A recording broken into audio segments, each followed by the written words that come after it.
Hey everybody, a couple of weeks ago we did school picture day at the school where my daughter teaches.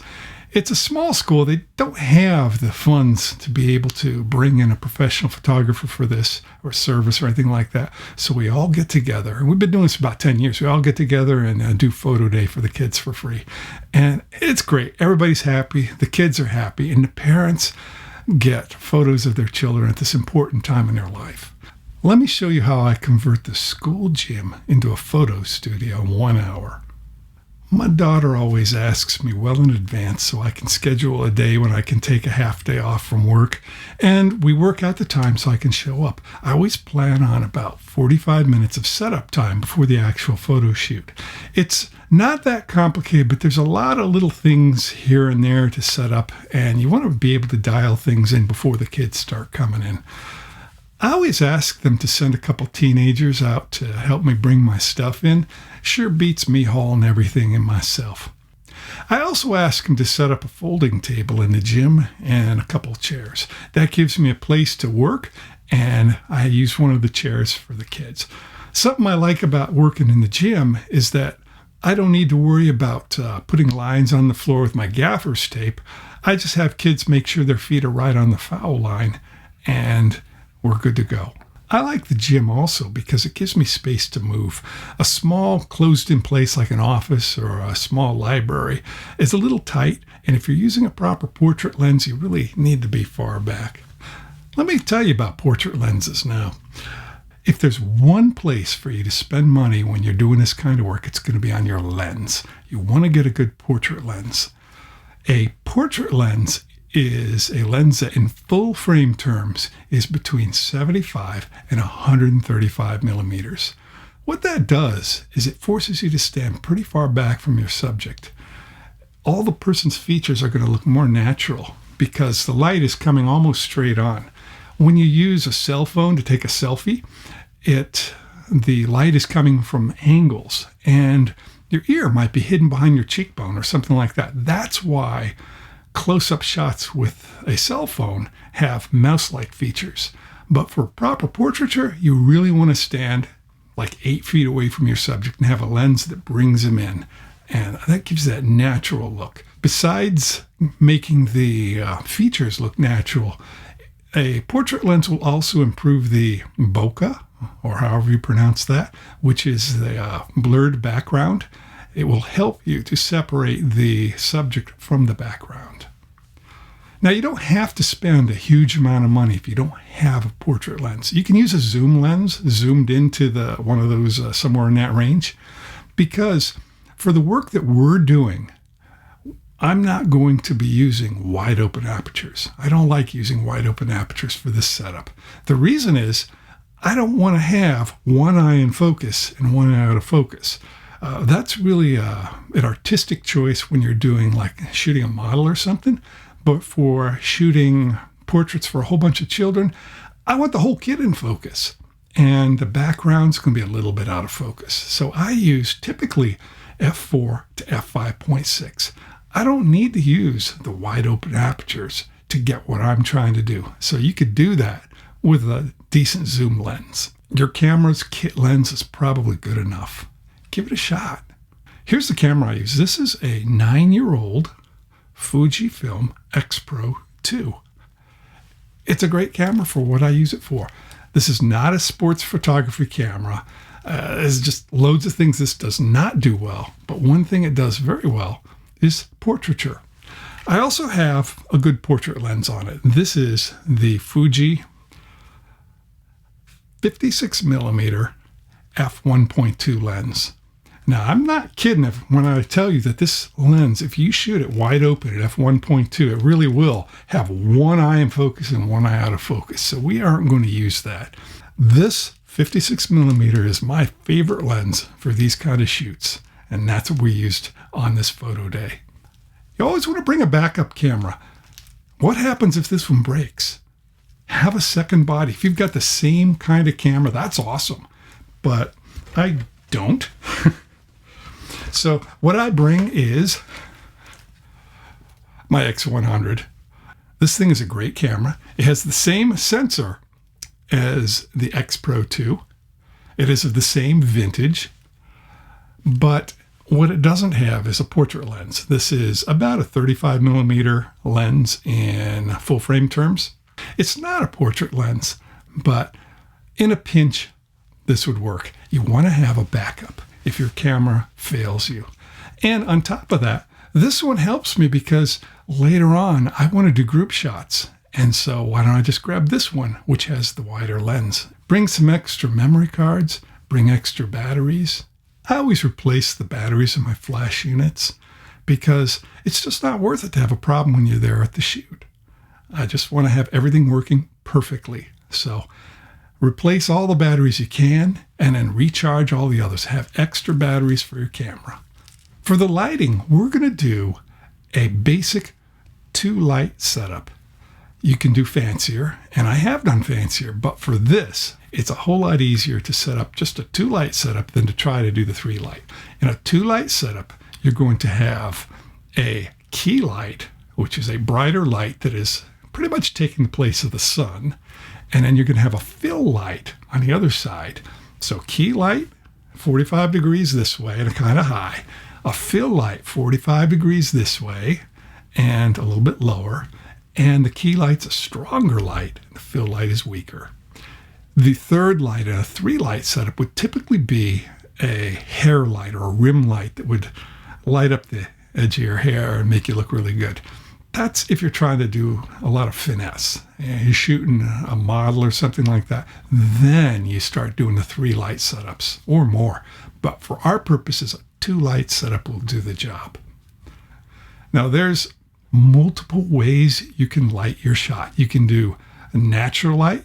You can shoot with constant light sources.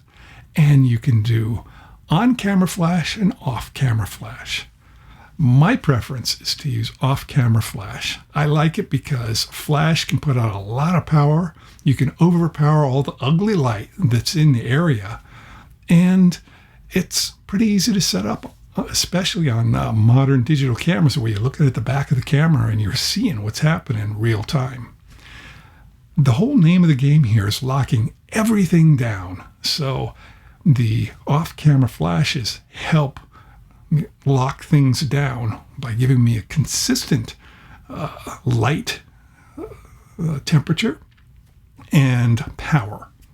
These are the flashes I use, these Yongnuo flashes. They're great because they're inexpensive. They cost $75 a piece, and they have features for being triggered either by other flashes or by RF. And so you can have the flash on your camera trigger these, or you can use another device to trigger these off of your camera. And in fact, that's how I do it. I actually have this little gadget. This costs about $50. Turn it on, and you can control up to 3 Yongnuo flashes from this. You can dial them up and down, and when the camera fires through the hot shoe, all 3 of the flashes will fire. I can sit at my camera when I'm doing test shots, and I can make adjustments in this device to bring the key light up a little bit more or dim the fill light or something like that.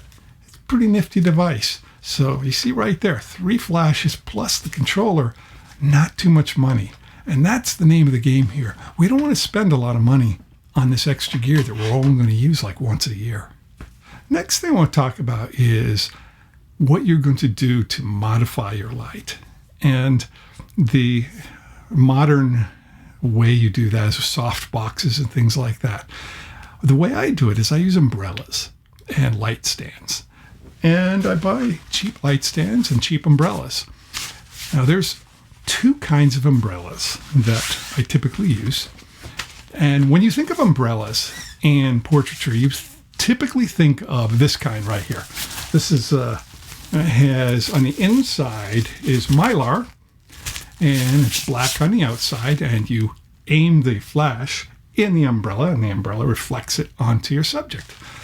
Well, there's another kind, and this is a shoot-through umbrella, and you see it's white although mine seems to have yellowed, and you point this the other way. You would put the point of it facing your subject, and you shoot the flash through it, and it acts like a softbox. In fact, for really good portrait setups, I prefer this, the shoot-through umbrella. But it has a disadvantage of the umbrella's right here. It's very close to your face. And for a setup where I'm going to have kids going through really quickly, I don't want to have these umbrellas so close. So it's a lot easier for me to set up these guys pretty high up, and they're out of the way. Let's take a closer look at the actual setup that I used. Off to one side, you can see the key light. It's higher, and it's 45 degrees off from the chair. And then you look 45 degrees off from the other side and set it a lower level, and that's the fill light.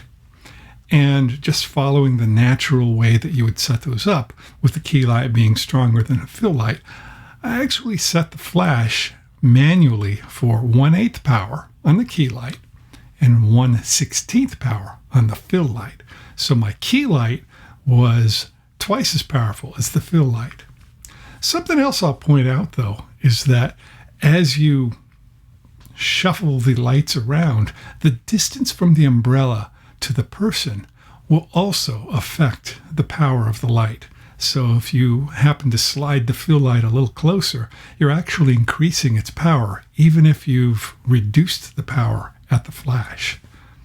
This is where that remote flash unit really shines, though, because when you start dialing in and you get the shadows in various places on the face, you can look and say, oh, let me bump that one up a little bit and bump this one down a little bit. Something else that's important. When you're setting up your umbrellas, sit in the chair and look at both of them and make sure that the point of the tail of the umbrella is you're looking straight down that. That is actually going to be where the focus of the light is. So you want that to be your line of sight to be going straight up that. Same thing with the other one. You want it to be, even if it's lower, you want your line of sight to be coming straight up that line. Keep in mind that you're probably looking at it from a different height from a kid, so you might want to get down low. In any case, make sure that the light sources are aimed properly. All the gear, when you want to carry it around, carry it where you need to go, just use laundry baskets. Sure beats trying to find special bags to carry everything. Just get a laundry basket, dump everything in there. There's a lot of stuff you want to bring along, and it's a whole lot easier to do it that way. We talk about backdrops. I like to use a traditional backdrop, and what I use is I have some stands that I bought from Amazon for maybe $100.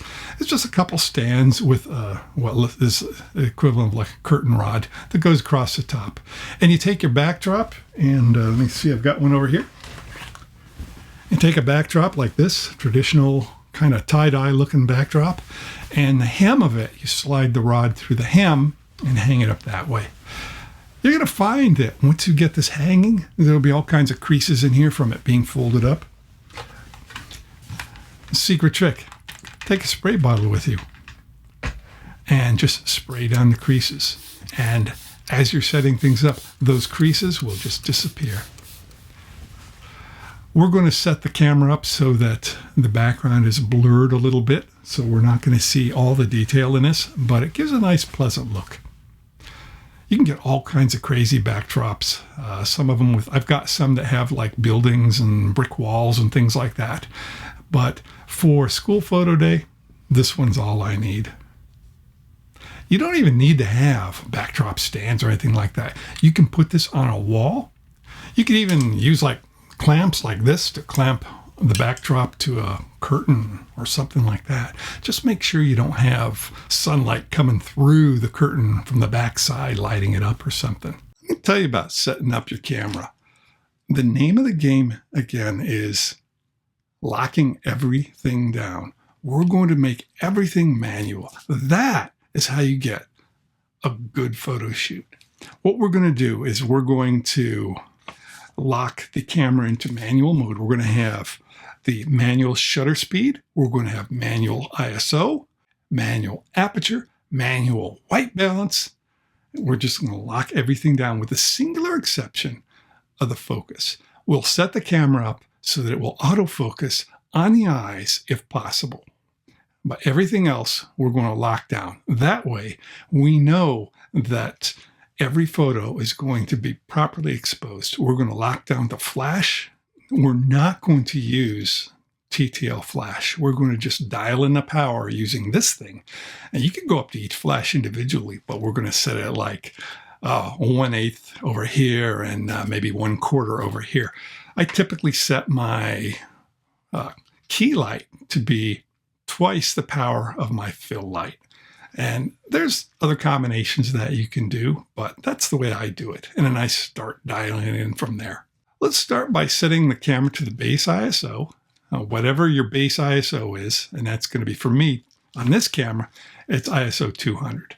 I then set the shutter speed to the maximum sync speed, the max flash sync speed. And that's the maximum shutter speed at which the whole shutter is open at one point during the exposure. Any faster than that, and you're going to get this moving curtain effect like this, where it's opening and closing at the same time. You'll see like a black shadow where part of the shutter curtain is in frame. So you want to look on your camera wherever the setting is for shutter speed, and there will be some kind of an indicator like an X or a little lightning bolt or something. On this camera, it's 1/250th of a second. So I set it at 1/250th of a second. And then for the aperture, I always go for f4 or f5.6. So we've got our ISO, we've got our shutter speed, we've got our aperture lockdown. We go into the camera and we set the white balance to something like 5200, 5300, because that's what the flashes are generating. These are going to produce something around 5300K. So you set your camera to match your flashes. Another important thing you want to do on your camera is switch to mechanical shutter only. You do not want to switch it into electronic shutter. Most modern cameras have the option to choose between mechanical shutter and electronic shutter. If you leave your camera in electronic shutter mode, the flash won't fire because a flash won't work with electronic shutter. And maybe your camera will tell you why it's not shooting the flash. Mine doesn't. This camera simply won't fire the flash. And one time, years ago, I was at a photo shoot and I couldn't figure out why the flash wasn't working. And I was standing there like a bozo, Googling my camera model and flash not firing. And I found out, oh, it's because I had left the electronic shutter turned on. Lesson learned. Shoot JPEG plus RAW if you can, and make that the best JPEG you can get. The reason behind that is that if you can get good images out of your camera without shooting RAW, without having to mess with the RAW, that's a win for everybody. And Fujifilm cameras do a great job. Their film simulations are very attractive. So if you can get 3/4 of the work done using JPEG straight out of camera, that's a win for everybody. So shoot JPEG plus RAW. The RAW is there to save you if you've got some situation where this great photo was overexposed or something like that. Then you go for the RAW and you can save the day with that. I always bring a tripod in, and the reason I use the tripod is because I need to do a bunch of selfies at the beginning. Put your camera on the tripod, go sit in the chair, set the self timer, do a selfie, and evaluate. Go back, tweak your lights, do the selfie, evaluate. Check and make sure your eyes are in focus. Check what the the backdrop looks like, all of that. So the tripod is essential. But when the kids get in there, I typically shoot handheld. And you don't need to worry about anything because everything else is in place and locked down. You could move around and you'll still get properly exposed photos. It's really helpful to have this kind of a grip on your camera that has this Arca Swiss adapter on the bottom, because that makes it a whole lot easier to mount your camera to a tripod. Just put it in there, clamp it in place, and then take it away. It's really easy. Do a few dry runs at home to make sure you know how to get all your equipment to work together properly, so you're not trying to find it out in the field. It's really going to be a hectic time when you've got people around and you're setting up, so have it all working smoothly the day before the shoot. And as you're shooting, look at the back of the camera. Don't be afraid to be chimping. It's not a bad word when you're doing something like this. Check every single shot. In fact, the thing I was telling you about the shutter speed, I noticed as I was shooting 3/4 of the way through the shoot, I started seeing the shadow of the shutter appearing in some of the shots. And since I was doing like this, the shadow was appearing on the side. And I said, oh, what's going on? Maybe I bumped my shutter speed dial or something. And I looked and it was at 1/50th of a second. Wow, maybe the battery's dying. Grabbed one of my replacement batteries, shoved it in, and everything was perfect. If I hadn't been paying close attention, I'd have had a whole bunch of photos with the shutter curtain starting to appear on the side of the photo. So always pay attention to the photos as you're shooting them. You want to be able to see if they're overexposed, underexposed. Kids come in, they're multicolored. You've got all the different skin tones. And when I had some girls with dresses that they had worn that had really bright colors, and it was a challenge to not overexpose the dress, but not underexpose the face. And you've got to watch out for that. Say, oh, wait a minute. The flashes are really being bright with that particular dress. Let me dial something in here. So these are the things you want to watch out for. Pay attention to every shot. Look at the eyes and look at the skin tone. You want to make sure you've captured them. If the eyes are not in focus, a portrait shot is useless. That's the most important thing about any portrait photo. You've got to have the eyes in focus. And otherwise, pay attention to other things. You know, as the kids are coming up, look and see if they have stains on their shirts. Make sure that they didn't leave their AirPods in or something like that. Other distracting things. These things, these will make a difference. I shoot multiple of each kid. One of the things I do, I have them do a face on like this, like mugshot. But then I typically will say, could you face your knees, point your knees towards the key light, just the flash. I just say, point your knees towards the flash. And that causes people to turn their body. And then when they turn their head towards the camera, it gives a more attractive look sometimes. And I like to have a mixture of some like this and some head on. So you do it the way you want. Make sure that you don't have too much glare on the glasses. That's one of the hardest things. And you might have to have them turn their head a little bit to one side or the other, but watch out for getting the umbrella glare on glasses. And if they're okay with it, ask them to do a few with glasses and a few without. And you might find you get a better shot with or without. I always have a teacher present. There should be one in a room because you have kids, but I always have a teacher present and helping because it makes the kids feel comfortable when their teacher is there. And the teacher can help arrange hair or something or deal with, oh, look, this kid's got a spot on their shirt or something like that. So always have the teacher helping. It makes things go a whole lot smoother. Let the kids see the photos. They love to see themselves. Some do, some don't. But if they want to see, show it to them. And maybe they'll say, oh, can I do another? Oh, can I do another? And do as many as you need.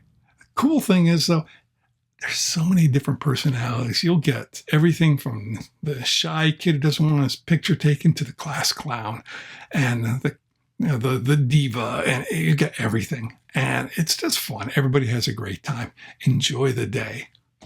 And just take pride in capturing each child as well as you can. Do your best job, because this is going to be something that the parents will have to remember this point in the child's life. Now let's take a look at how this turned out. I can't show you any of the photos of the kids, of course, but here's a photo of my daughter. If you look in her eyes, you can see the glint that the umbrellas have put in her eyes, the key light and the fill light, and that brings life to somebody's eyes, makes them look like $1,000,000. And you can see the skin tones and the fact that the background is slightly out of focus, but her hair, her face, her dress, everything is in focus.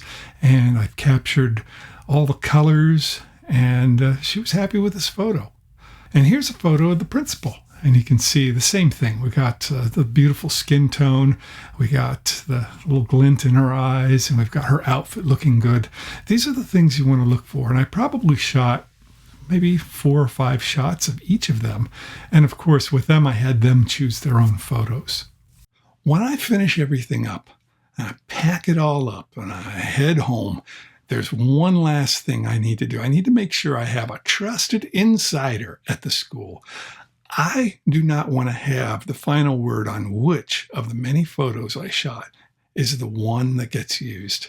And in this case, in my case, since my daughter's a teacher there, I always have her do the final selection. What I do, I will go through and weed out all the ones where the kids' eyes were closed or they were looking in a funny direction, whatever, the blurry ones. Get rid of all of those. And then I will provide her with a gallery that she can choose. And she makes those hard decisions. But having somebody from the school who knows the kids, who can make that kind of decision, really makes it flow a lot better as well. And that's where I'm going to leave you on this topic. I plan on doing another video where I talk about the post-processing, all the culling and using the tools that I use in order to be able to get everything processed in a reasonable amount of time, and how I get them shared to my daughter for her to be evaluating, things like that. But for now, I've walked you through everything that you need to do for a basic photo shoot. And you could use this for co-workers at work. If you've got an event, you can use this at church. You could do this at school. You could even follow this whole process just with friends and family. And I've done all of those. So portraiture is not a great mystery. It just requires a little bit of setup. And quite often you're undoing a lot of the magic that the camera is trying to do for you. The whole trick is to make everything manual, lock everything down, get it dialed in, and then everything will be perfect. That's all I got for you today. Thank you for watching. Now go out and shoot a roll.